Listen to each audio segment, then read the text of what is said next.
When I have a ton of garden chores to get done, but it's over 90 degrees outside and the humidity is so thick it feels like you could physically choke on the air, I try to limit myself to just 1 hour outside, especially when I have something like MS that makes me super heat intolerant. So let's see what chores I can get done in just 1 hour.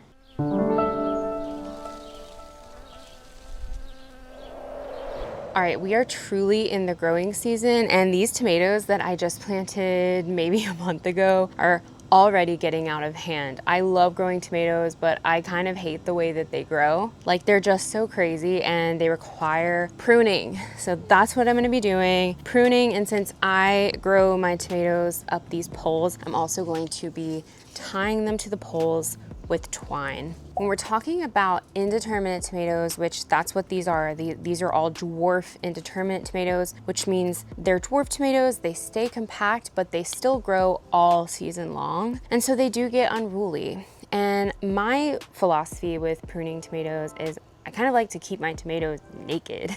I prune off as much as possible. For instance, this is a slicer tomato. This is the pink Levija. This thing is crazy. There's so many suckers, and this is a slicer tomato, so I want my tomatoes to get big enough to slice, essentially. And so I don't want the plant utilizing too much energy on these suckers. I want it to focus its energy on maybe 1 or 2 leading stems that are supporting some fruit, and that'll make sure that the fruit gets larger and juicier and perfect for slicing. So with this plant, I'm gonna go ahead and trim off the suckers until it gets to about 1 or 2 leads. Probably just 1 lead on this because I do have these tomatoes pretty cram-packed. I'm also gonna be pruning off all of the lower leaves, most of the lower leaves. And that is going to increase the amount of airflow in the plant. It's gonna prevent disease, and it's gonna allow the sunlight to hit the developing tomato fruit, and that can help tomatoes ripen.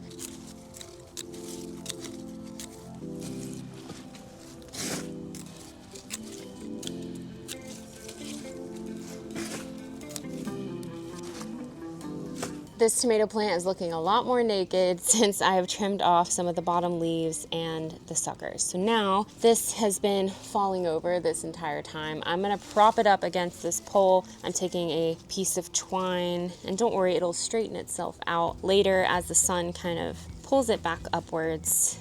I don't like to tie it too tightly because the stem will continue to grow, so it's just a loose tie here.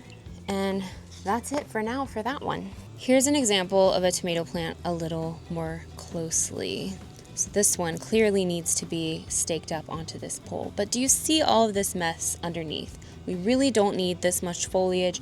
We don't need these suckers. So let me point these out to you. Starting off right here, this is a sucker. And we can tell that this is a sucker because it's like another little tomato plant just extending off of the main stem that's right here. This is going to be the main stem. And if you're ever confused about the main stem, just start at the very bottom and just follow it all the way up as high as you can, and that's your main stem. So this right here is a sucker. The plant doesn't need this. We're going to trim this off. Then we have bottom leaves and foliage, and you see how these are kind of like just bent. They're touching the soil. We don't like any leaves to touch the soil because that's just opening the plant up to disease when it rains and there's like soil sputtering and everything. It's just not good hygiene. So we're gonna trim these off as well. There's another one over here on this side.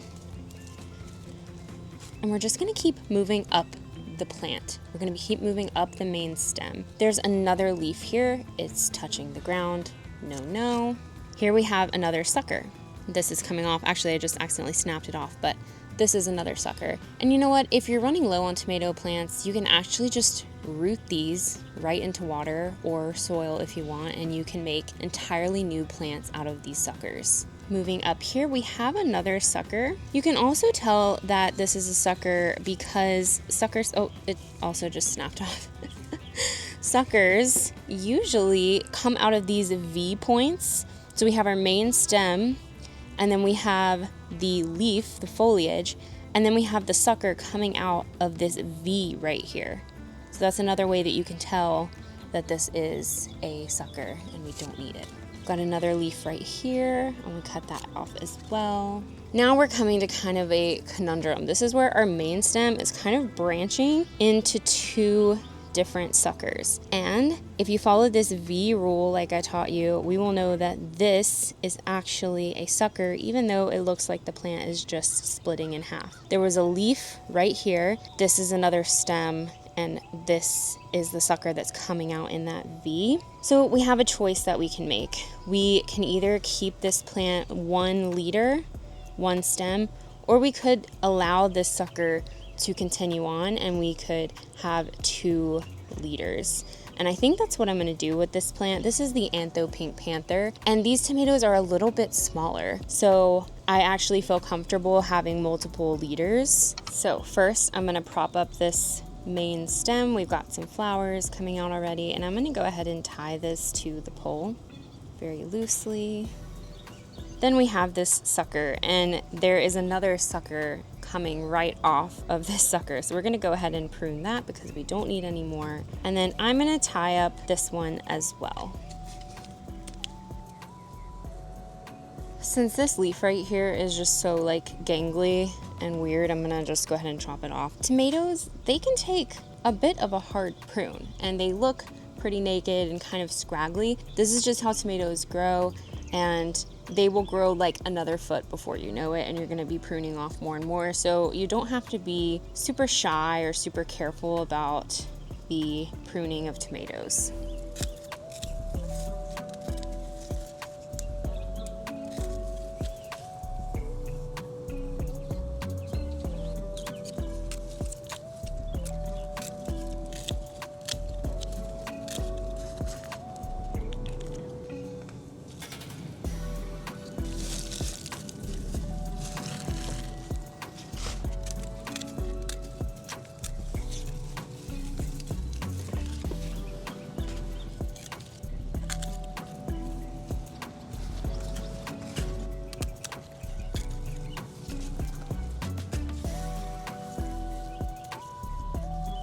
Okay, so we have this dwarf indeterminate, but this is a cherry variety. And with the cherry varieties, since I'm not really focused on the size of the tomato because they're gonna be miniature anyway, that's why I have this fixed with a cage instead of a pole, because I'm going to allow the suckers to kind of go crazy. And the only things that I'm gonna be really pruning are some of these lower leaves down here, just to open up the plant and stave off some of those diseases.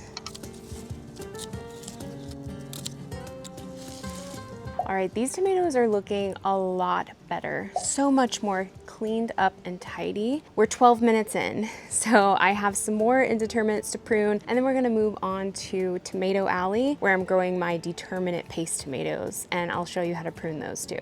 While I'm over here in this tomato bed, I'm gonna go ahead and prune my basil. As you can see, it is very tall and lanky. I would like it to be more short and bushy instead. And so what I'm gonna do is I'm simply going to prune it. I'm gonna come right here and just snap this off. Simple as that. I'm gonna snap this off. I'm even going to go as far as snapping these off. And I know it's a lot, but in the long run, it's gonna make the plant a lot more productive, a lot more bushy. And see, I left these new budding leaflets, and all of these will grow into new stems, bushing out the plant.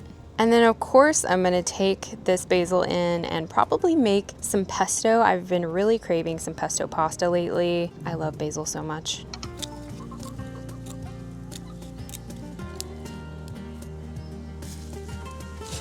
We're at Tomato Alley now, and boy, has this grown. I don't know if you guys remember what it looks like just like a month ago when I planted this out, but these tomatoes are going crazy, which makes me really excited for preserving season. Determinate tomatoes are different. So with determinates, they're called determinates because they only put out a determined amount of tomatoes. They don't keep producing all season. They put out their tomatoes in kind of a flush and then they die off. And that's why here in North Carolina, we can plant multiple rounds of these. With determinates, you don't want to prune off any of the suckers because then you're pruning off potential fruit. And the rule of thumb is kind of, you can prune off any suckers that start below the first flower set, but then the rest of it, don't prune off any suckers. So what I do to maintain these, and this is why they have cages, is I still go in and I prune off the foliage that's touching the ground because we still want to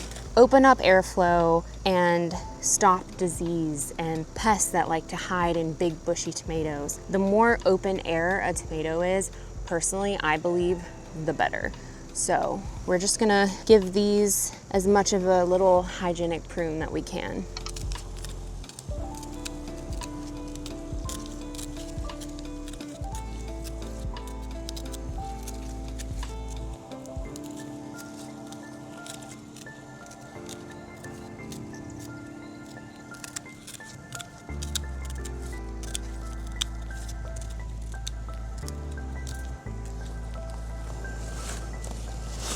Now these tomatoes look so much cleaner, so much more aired out underneath, and just a lot better. That's actually so satisfying.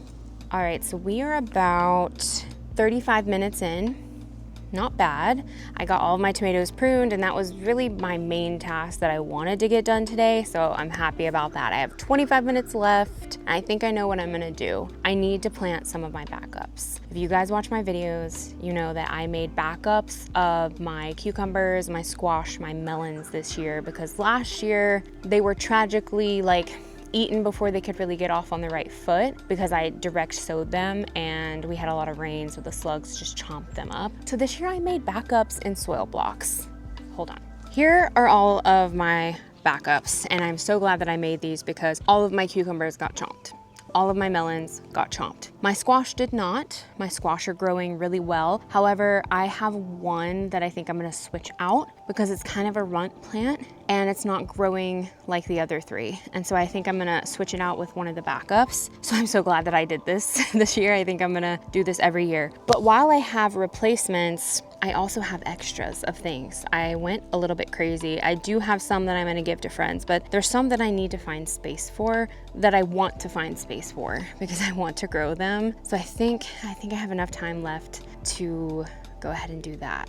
Okay, so starting with the cucumbers that I previously planted here to grow up this trellis, they all got chomped, and so we've got backups. I'm planting Paraiso F1 hybrid from High Mowing, Excelsior F1 hybrid from High Mowing. We've got Sweet Success from Burpee, and the Armenian cucumber from Botanical Interests. All of that is gonna go here along this side.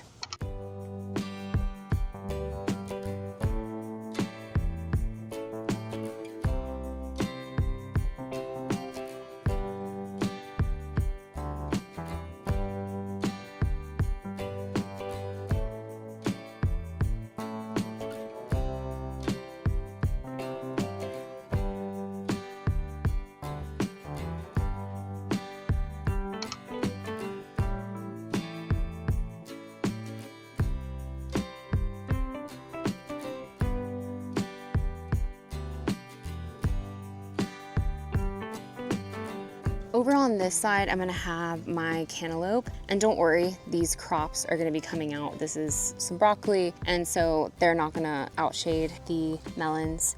I've got True Love from High Mowing Seeds, and then I'm also planting PMR 51 from High Mowing Seeds, and then I've got Sugar Cube from Renee's Garden.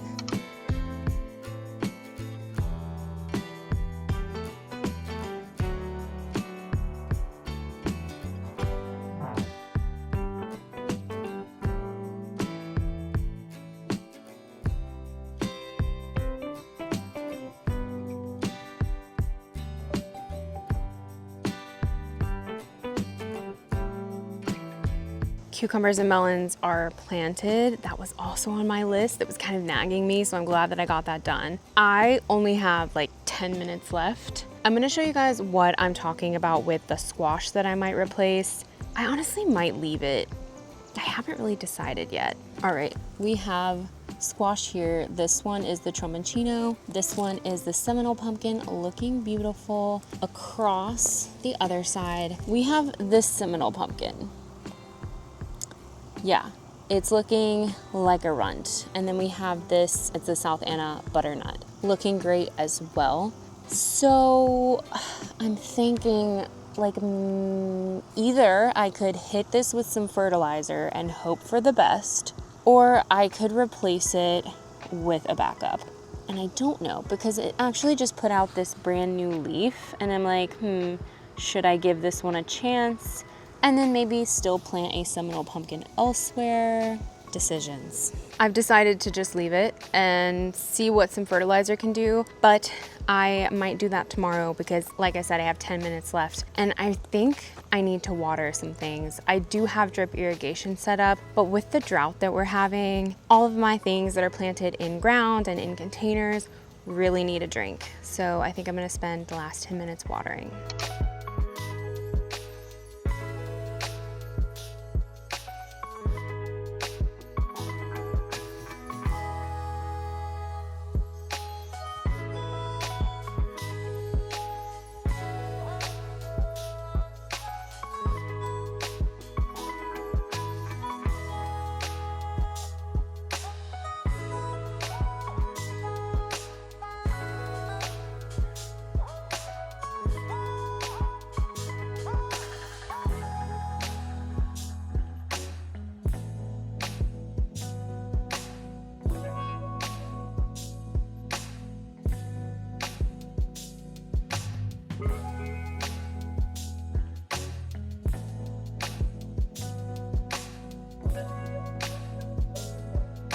Thank you guys so much for coming along with me on this chore day. I think that that was an hour totally well spent. I feel good because, you know, when you just have a list of things to do, I think it's better to do it in increments. Don't overwhelm yourself with doing everything all at once. Give yourself an hour each day, knock out what you can, and I think that that is the best strategy, especially if you're dealing with chronic illness and your energy is just always low and you have heat intolerance.